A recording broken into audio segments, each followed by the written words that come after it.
Hello and welcome back to the Snook Nook. I recently sat down with Sophia Daniels, an Asheville native who is studying astrophysics at UNCA. In her free time, Sophia creates beautiful dresses using vintage patterns and has become quite well known around town for some of her designs. I hope you enjoy learning more about Sophia and that pinup.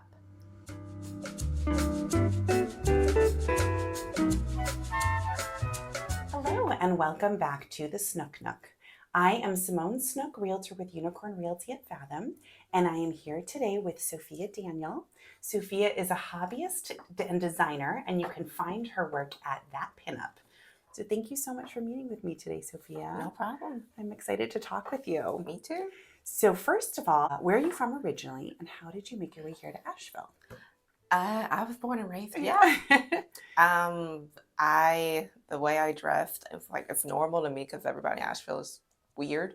So that's how all this started. And you are a student here at UNCA. Yes.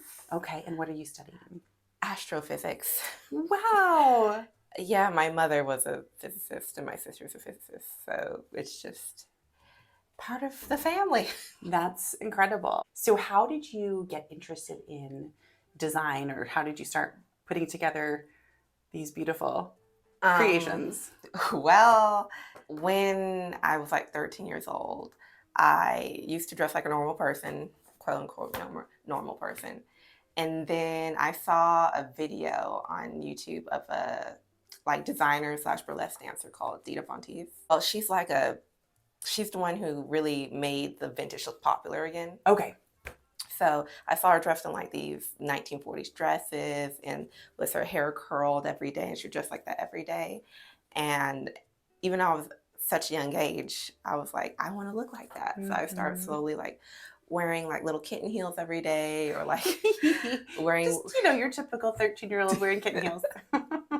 or going to Goodwill and finding cute little vintage dresses to wear.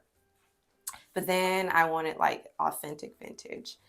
And I do collect vintage, but anyone who collects vintage knows that true vintage is extremely expensive to buy. If you want to buy a 1930s dress or 1940s, I just spent $500 on a 1940s summer dress, but you can't spend that frequently. So I decided to learn how to make them, which this dress cost me altogether $30 to make.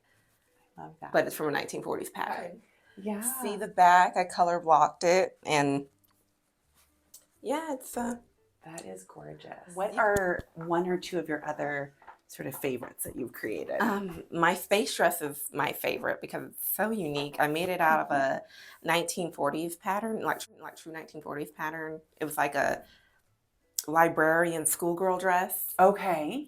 And a lot of people say the dress reminds them of Miss Frizzle. Okay. But I wasn't even thinking about Miss Frizzle. I just liked the pattern. But when I made the dress, I'm like, this does look like Miss Frizzle.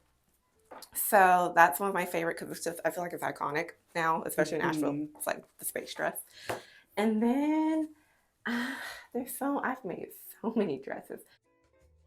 I'd have to say my bias cut pink, black and pink stripe dress from the 40s. That's my favorite. It's on my Instagram because it's the first time I ever made a bias cut dress, but it came out beautifully. Okay. So that would have to be my favorite. But it's made out of the satin fabric because I can't afford silk, obviously. So it's made out of the satin, but it came out very beautifully. You design for yourself. Do you design for other people as well?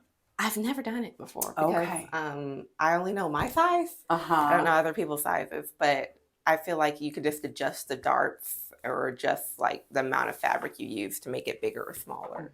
So I feel like if someone asked me to, I could do it. So who is someone who has, I know you mentioned your mom and your sister are also both physicists. Who is someone who has inspired you, either in that path or in design? Well, in design, Iris Appel. She is 102 years old, but she still dresses in these odd, eccentric outfits, big circular glasses, and she wears feathers, and she's just all about being eccentric and embracing who you are at any age and just not caring if people don't accept who you are, then they're not your people. How did you become familiar with her? Well, I mentioned Dita Bonte's. Uh-huh. And then it's like, you know how Google recommends like similar celebrities or something? Yes. Well, she came up and then I started seeing her in her life. I'm just like, this is what I want to be. Like, because she was a interior designer. She wasn't a Okay. designer, but she was an interior designer. And the way she decorated her houses was so eccentric. And she just did the same with her So wear. I love that.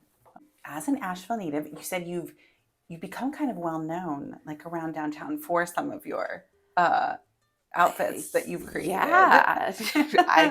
I didn't know, like, some people approached me, but I didn't know, like, when I posted on Nextdoor, how many people were familiar with who I was. That's Like, they're really like, yeah, I've cool. seen her around. And I love her outfits. I just never said So anything. you didn't even know you were a celebrity in No. town.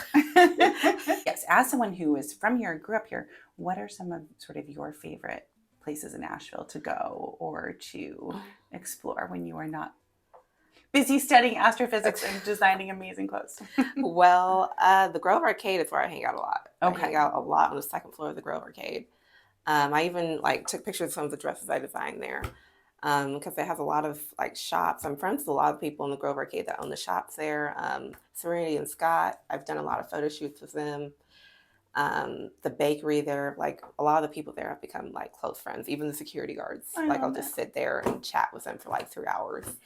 So, and then Woolworth. Okay. That's I like to go there, get a hot dog, stroll around, look at the new artist in town. And then I don't know. There's a bakery. I forgot the name of it, but it's like a very popular bakery and it just got revamped. And they make this delicious tiramisu and I go there sometimes, like every other Saturday with my best friend. Thank you so much for speaking with me today. I've really loved getting to know you a little better and learning about what you are working on. I'm excited to check out more of your designs as you put them up. So, well, thank you for having me. You're very welcome. And check out Sophia's work at That Pinup, and I will post the link to your Instagram as well. And yeah, thank you so much. Take care.